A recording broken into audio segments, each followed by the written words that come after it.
राष्ट्रवादी भवन से यहाँ रिक्शा चलाकर मैं आया हूँ। पहली बात तो रिक्शा का, व्हीकल का, मोटरसाइकिल का नाता ये मेरा आज का नहीं है। मैं खुद भी जब छोटा था, स्कूल पढ़ता था, तो पार्ट टाइम मैं मैकेनिक मैं बन जाऊँ,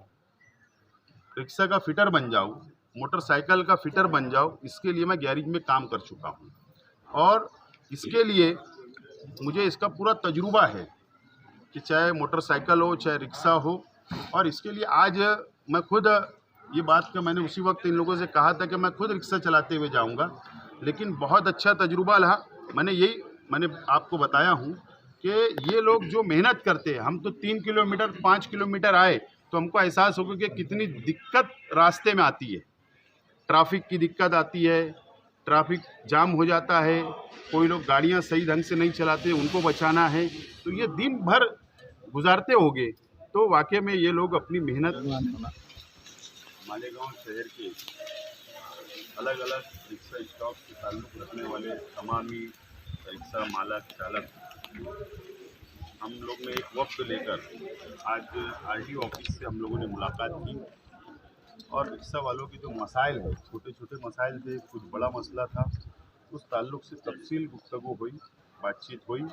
और बहुत अच्छी बातचीत हुई। सबसे अहम मसला ये था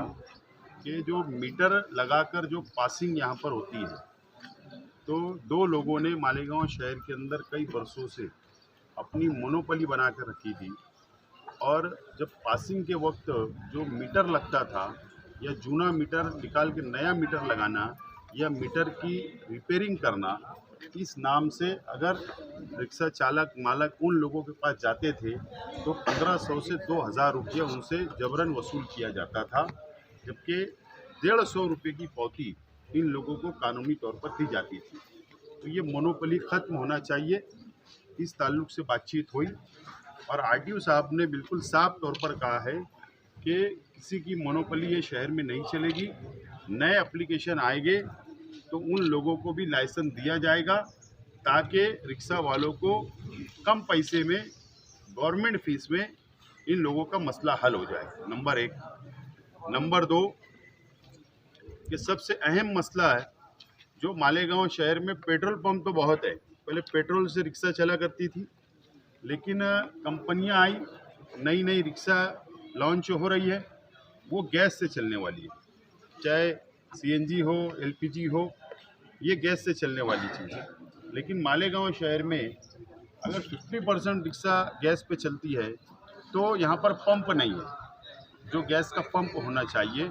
जो टेरा और वाके फाटे पे आना पड़ता है। और मालेगांव शहर के अंदर पंप होना चाहिए। इसके लिए आरटीओ साहब ने,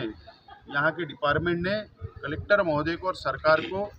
एक रिक्वेस्ट लेटर भेजना चाहिए, डिमांड करना चाहिए कि मालेगांव शहर में 10-12 गैस का पंप होना चाहिए। उन्होंने रिक्वेस्ट को कबूल किया, उन्होंने कहा कि हम डिमांड भेजते हैं और मैं भी उसका सरकार लेवल पर पाठ पुरावा करूँगा ताकि शहर के अंदर अलग अलग पंप हो। दूसरी अहम बात कि छोटे छोटे मसाइल थे कि यहाँ पर रिक्शा वालों को दिन भर बैठा के रखा जाता था, हो सकता है जानबूझकर नहीं, अलग अलग नंबर उनके बनाए गए होंगे, उनका शेड्यूल होगा, लेकिन हमने रिक्वेस्ट किया कि जो शेड्यूल आप बनाते हो, जो प्लानिंग करते हो, तो अव्वल तौर पर रिक्शा वाले जब यहाँ आए तो उनकी पासिंग कर दी जाए। ये भी डिमांड उन्होंने कबूल की है। और ऐसे छोटे छोटे मसाइल है, ये तय हुआ लास्ट में कि 5 लोगों की एक कमेटी बना दी जाए, शहर के अलग अलग स्टाफ से लेकर 5-10 लोगों की कमेटी बनाई जाए ताकि जो मसाइल इनके रिक्शा वालों के होंगे वो आरटीओ ऑफिसर और ये लोग बैठकर आपस में सलाह मशवरे से हल कर लेंगे। ये बात तय हुई है और हम लोग जल्द ही इन तमाम ही लोगों से मशवरा करके 10 लोगों का नाम यहाँ दिया जाएगा ताकि मशवरा हो सके। ये आज के लिए हम लोग वफ्द की शक्ल में आए थे और इसके लिए कि हम लोग राष्ट्रवादी भवन से यहाँ पर रिक्शा चलाते हुए हम लोग आए ताकि तजुर्बा मैं भी ले सकूँ कि कैसे ये लोग दिन भर 24 घंटा, कोई 18 घंटा, कोई दिन रात चलाता है, कोई 12 घंटा रिक्शा चलाता है और उन लोगों को कितनी दिक्कत का सामना, तकलीफ का सामना करना पड़ता है। तो मुझे आज इस बात का एहसास हुआ कि हमारे जो रिक्शा ड्राइवर है या रिक्शा मालक है जो दिन भर रोजी रोटी की तलाश में शहर भर के अंदर, देहातों के अंदर जाते हैं, तो ये बहुत मेहनत करके ये अपने बच्चों का पालन पोषण करते हैं, पेट पालते हैं। तो मुझे उम्मीद है कि शहर की आवाम इनका सपोर्ट करेगी। और अहम बात यह है कि हमारे शहर के अंदर मैं मुबारकबाद देता हूँ तमाम ही रिक्शा ड्राइवर हो, मालक हो, इन लोगों को कि मालेगांव शहर के अंदर हमारे जैसे परिवार या शहर का कोई भी शख्स हो कि वो अपनी घर की खवातीन को बिला झिझक बाज़ारों के अंदर बोलता है जा अपनी रिक्शा स्टाफ से फला के साथ बैठकर जाकर बाजार करके आ। ये ना इतना भरोसा और विश्वास है, और यही भरोसा और विश्वास ये लोग भी रखते हैं कि हमारी बहन समझ के, माँ समझ के उनको ले जाते हैं और लाते हैं और घर भी छोड़ देते हैं। तो इतना अच्छा माहौल ये शहर के अंदर है। लेकिन जो सरकारी लेवल के ऊपर जो मसाइल इनके आते हैं, तो जब भी इन लोगों के मसाइल आए तो हम लोग